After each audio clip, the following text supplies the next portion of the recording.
Silakan Mbak Rina bisa dipimpin doa. Duduk di depan siap, berdoa dimulai. Berdoa selesai. Sekarang kalian lihat di sekitar kalian ada sampah tidak? Di bawah atau di samping kiri kanan ada sampah? Tidak. Sebelum memulai pembelajaran, alangkah baiknya anak-anak merapikan seragam anak-anak terlebih dahulu. Ayo dirapikan, dimasukkan dulu bajunya. Sudah? Sudah. Nah, sekarang buku tulisnya dan alat tulisnya dikeluarkan. Sudah? Sudah. Berarti sudah siap belajar ya? Sudah. Sekarang Ibu akan mempresentasi kehadiran anak-anak pada pertemuan hari ini. Siapa yang tidak masuk? Masuk semua. Alhamdulillah, berarti semuanya dalam keadaan sehat. Sekarang Ibu akan mengajar anak-anak untuk menyanyikan lagu nasional, yaitu dari Sabang sampai Merauke. Anak-anak bisa berdiri terlebih dahulu.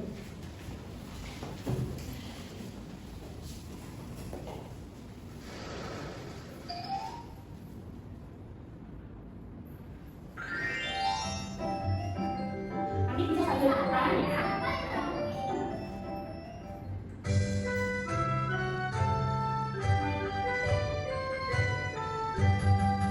Dari Sabang sampai Merauke. Anak-anak bisa duduk kembali. Sekarang Ibu akan memberikan satu pertanyaan. Siapa yang di sini sering hujan-hujanan? Ayo Ibu. Mbak Marta sering hujan-hujanan. Nah, biasanya Mbak Marta kalau hujan-hujanan, Mbak Marta melihat apa? Melihat air. Nah, jadi kemarin pertemuan minggu kemarin kita belajar tentang siklus air. Tahapan dari siklus air apa saja? Kemarin masih ingat?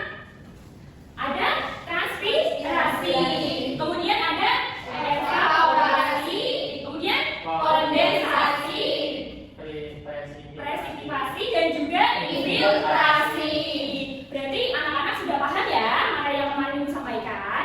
Nah, sekarang Ibu akan memberikan anak-anak sebuah kuis untuk asesmen di awal pembelajaran. Nanti anak-anak bisa menjawab ya. Ya.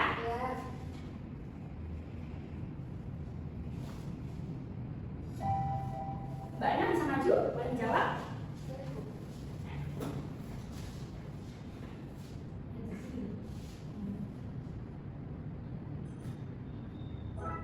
Yeay. Nah, jadi kita akan belajar tentang mengapa air bersih di lingkunganku. Nah, untuk tujuan pembelajarannya yaitu melalui membaca materi, anak-anak dapat menjelaskan syarat-syarat air aman digunakan dan dampak penyakit yang ditimbulkan oleh air yang tercemar dengan tepat. Kemudian, melalui gambar proses terjadinya hujan asam, murid kalian dapat menguraikan proses terjadinya hujan asam dan dengan dampak lingkungannya dengan benar. Kemudian, yang terakhir, melalui pengamatan alat dan bahan, kalian dapat menciptakan alat penjernih air bersih dan mempresentasikan langkah-langkah pembuatannya dengan benar.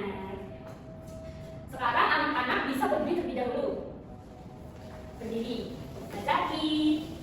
Nah, biar anak-anak tambah semangat dan tambah fokus untuk mengikuti pembelajaran hari ini, Ibu akan mengajak anak-anak untuk ice breaking, yaitu tepuk semangat. Sudah tahu tepuk semangat seperti apa? Sudah.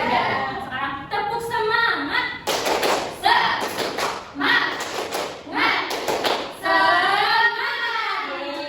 Kembali, terima kasih.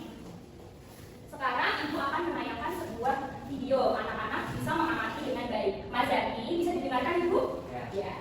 Sekarang jangan mati ya. Shooting story movie hijau. Yeay! Ayo Mami, aku tidak sabar nih masuk dalam air. Nanti kan ya. Aku ayo, oke. Tunggu.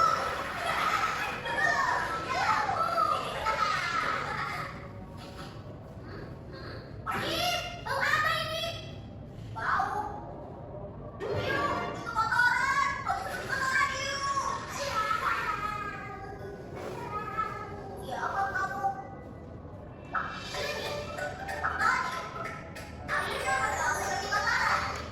Nah, dari video yang sudah Ibu tayangkan tadi, kenapa air bisa menjadi kotor? Air di sungai tadi. Ada sampah. Ada limbah. Terus, karena apa lagi? Tadi Mbak Rina? Karena ada banyak sampah. Banyak sampah. Nah, sekarang kalau air sungai sudah tercemar seperti kotor dan juga banyak sampah, bagaimana cara kita melestarikannya agar tidak kotor? Diambil sama Ya diambil sampahnya, kemudian disaring, kemudian Bapak tuh tadi diambil sampahnya. Nah, solusinya yaitu membuang sampah harus pada tempatnya, tidak boleh sembarangan seperti di sungai. Nah, sekarang ibu akan membagikan bahan ajar, nanti anak-anak bisa dipahami. Dibaca ya. Sudah membacanya?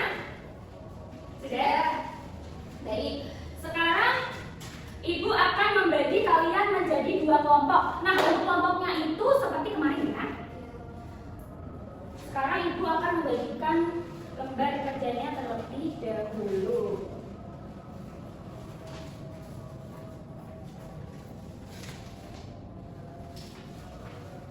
Sudah dapat semuanya?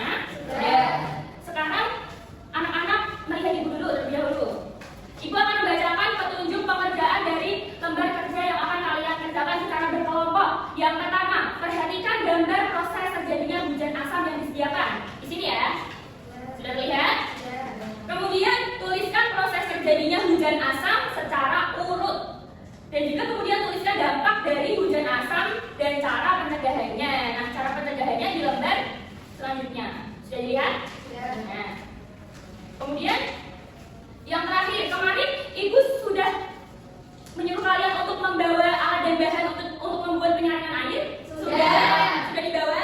Sudah. Nah, nanti kalian akan membuat alat penyaringan air secara sederhana dan juga kalian akan menuliskan alat dan bahannya dan langkah-langkah pembuatannya di LKM yang sudah ibu berikan. Paham? Paham. Nah, sekarang ibu akan bertanya kepada kalian. Kalian meminta waktu pengerjaan selama berapa menit? 20? Cukup? Cukup. Baik. Sekarang anak-anak bisa mulai mengerjakan. Selamat mengerjakan. Anak-anak, ibu punya sesuatu. Nah, sebelum kalian membuat, kalian bisa melihat alat penyaringan air milik ibu yang sudah ibu buat ya. Nih, sudah bisa dilihat? Sudah.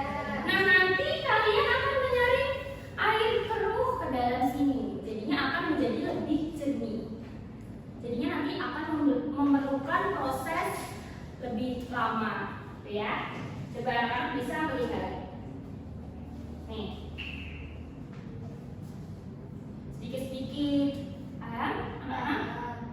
Nanti jadinya, nah, ini sudah lumayan bersih. Jadinya harus dilakukan secara berulang kali agar hasilnya lebih bersih. Ada yang kesulitan, anak-anak?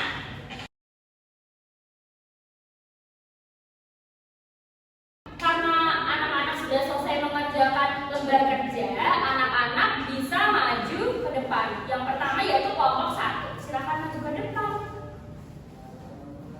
Di bawah itu. Iya, di bawah. Kita bawa maju ya udah. Nanti nggak usah pulangin kan. Sekarang dibaca dulu alat penyaring airnya. Coba dilihatkan hasilnya. Berhasil. Sudah lebih jernih ya. Dari mana air keruhnya? Yang ambil kerannya. Dari air keruhnya. Beri tepukan untuk kelompok 1. Nah, sekarang kelompok 1 bisa duduk kembali. Sekarang ibu akan memberikan kesimpulan pada lembar kerja yang sudah kalian kerjakan tadi dari proses terjadinya hujan asam.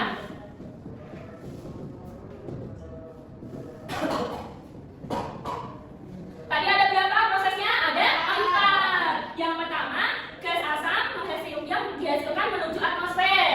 Kemudian yang kedua, gas asam yang dihasilkan terbawa oleh arus angin. Yang ketiga, gas bergabung dengan tetesan air. Yang keempat, turun ke bumi menjadi hujan asam. Kemudian 3 dampak kerusakan. Tadi bisa apa? Kerusakan ekosistem. Kemudian kerusakan hutan dan juga membuat bengkaknya bangunan dan patung. Baik, sudah paham anak-anak? Sudah. Sekarang ibu akan memberikan reward untuk kelompok yang paling bagus untuk penyaring airnya karena airnya lebih jernih, yaitu kelompok 1. Ibu akan memberikan sebuah bintang. Kelompok 1 bisa maju.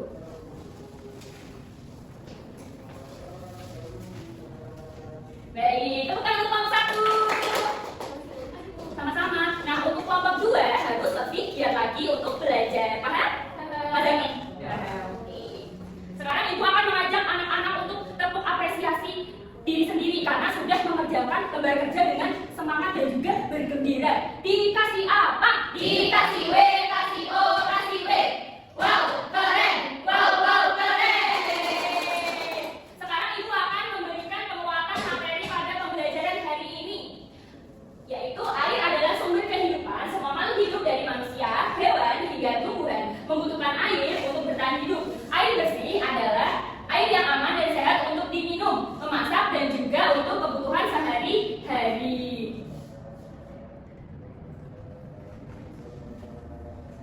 Syarat air aman digunakan. Yang pertama tadi tidak berbau, tidak berwarna, tidak berasa. Kemudian tidak keruh, tidak terdapat endapan. Kemudian juga tidak terdapat kandungan logam dan kimia yang berbahaya, dan juga bebas dari kandungan mikroorganisme yang membahayakan kesehatan. Nah, cara menghemat air ini jawabannya apa? Nanti menghemat air dimatikan. Kemudian cara mengelola air bersih biasanya membuat sumur gali atau sumur bor atau memanfaatkan layanan PDAM. Kemudian menjaga sumber air bersih. Tadi dari video yang tadi menjaga sumber air bersih di sungai itu seperti apa? Tidak membuang sampah sembarangan. Iya, sembarangan bisa. Kemudian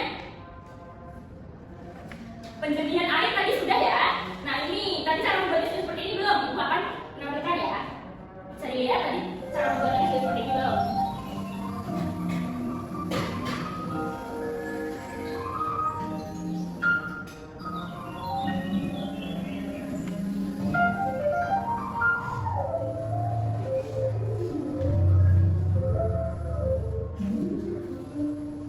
Sudah seperti ini tadi? Sudah. Berarti anak-anak sudah paham ya sebelum ibu perlihatkan video tadi dari media yang sudah ibu bawakan? Sudah.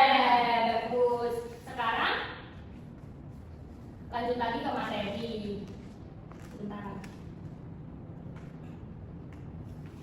Nah, dampak negatif dari air tercemar bisa membuat penyakit, yaitu seperti diare, kolera, tifus, dan masih banyak lagi. Jadi anak-anak jangan pernah main di air yang tercemar, nanti bisa sakit perut. Siapa yang pernah diare? Iya. Minum obat nggak? Minum ya. Cepat sembuh ya kalau lagi diare. Nah, kemudian di sini ada pengaruh aktivitas manusia terhadap air. Nah, kualitas air itu sangat dipengaruhi oleh aktivitas manusia seperti kebiasaan membuang sampah sembarangan. Siapa yang sering membuang sampah sembarangan? Ilham lagi. Ilham jangan. Oh tidak pernah. Oh tidak rumah Zaki. Iya. Iya. Oh iya, bagus ya berarti ya.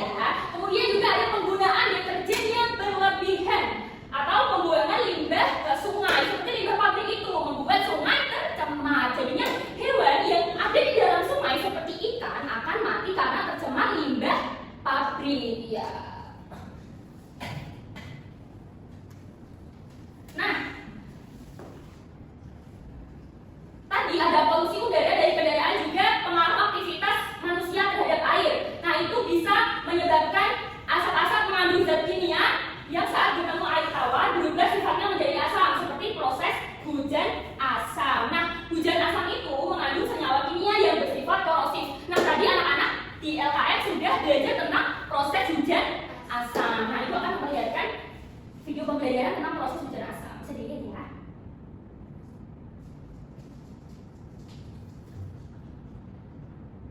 Sebentar anak-anak.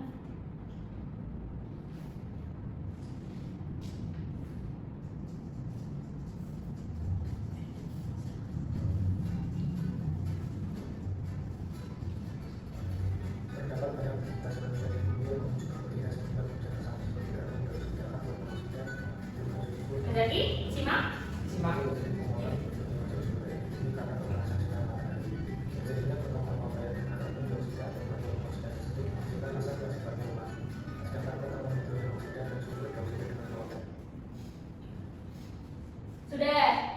Sudah paham dari video yang pertama tadi? Sudah.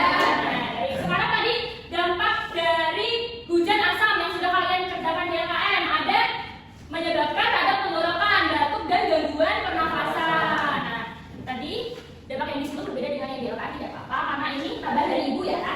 Kemudian juga bagi daerah perairan hujan asam ini dapat mengakibatkan kematian beberapa biota air karena kadar asam perairan yang tinggi tidak dapat menjadi tempat hidup hewan air seperti yang dijelaskan, yaitu ikan semisal ada hujan asam nanti bisa mati karena sungainya tercemar ya.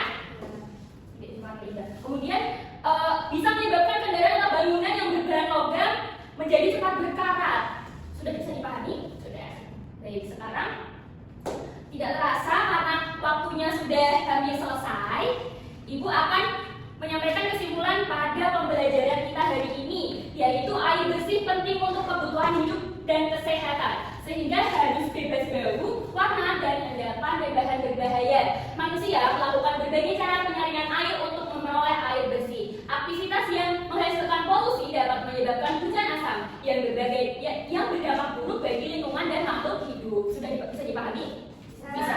Oke. Sekarang Ibu akan memberikan soal evaluasi, bisa dikerjakan secara individu.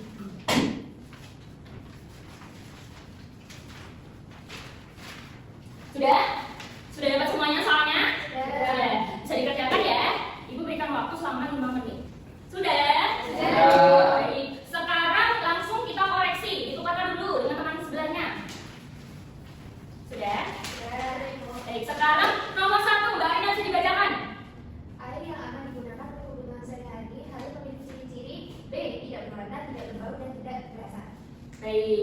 Jawabannya sama dengan teman-teman? Sama. Jawabannya betul. Beri tepuk tangan untuk Mbak Aina. Kemudian soal yang nomor 2 bisa dijawab oleh Mbak Marta. Oke, salah satu penyakit yang dapat ditimbulkan oleh air tercemar adalah diare. Diare. Apakah sama dengan jawaban teman-teman? Sama. Baik, jawaban Mbak Marta sudah benar. Sekarang berikan tepuk tangan untuk Mbak Marta. Nah, karena sudah mengerjakan soal evaluasi, bisa dimulai kembali pada Ibu.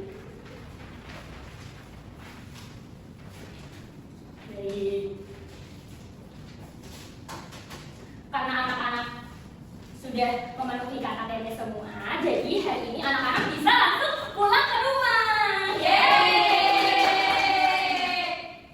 Sebelum itu, Ibu akan mengajak kalian untuk merefleksi bagaimana pembelajaran kita pada pertemuan hari ini. Bagaimana pembelajaran yang sudah Ibu sudah dibacakan tadi? Menyenangkan atau bagaimana? Yang pertama, yang pertama. Yang pertama, Yang Irhan, yang keempat Irhan. itu yang keempat. Mas Irham besok lagi harus lebih semangat untuk mengikuti pembelajaran Ibu ya. Baik, terima kasih Mas Irham. Dan terima kasih untuk anak-anak Ibu semuanya. Sekarang Ibu akan memberikan cuplikan pembelajaran kita pada pertemuan yang akan datang, yaitu kita akan membahas tentang cerita masa lalu di daerahku. Nanti anak-anak bisa belajar terlebih dahulu dengan orang tua di rumah ya. Besok pertemuan selanjutnya kita akan belajar tentang itu. Yes. Bisa dimengerti? Bisa. Sebelum mengakhiri pembelajaran, alangkah baiknya kita berdoa bersama-sama. Silakan Mas Zaki memimpin doa. Siapkan berdoa dimulai. Berdoa selesai. Baik, terima kasih Mas Zaki karena sudah memimpin doa. Sekarang terima kasih juga kepada anak-anak karena mengikuti pembelajaran Ibu dengan sangat baik dan sangat gembira. Ibu akhiri, maafkan jika Ibu ada salah kata atau apapun itu, mohon dimaafkan. Ibu pamit. Wassalamualaikum warahmatullahi wabarakatuh.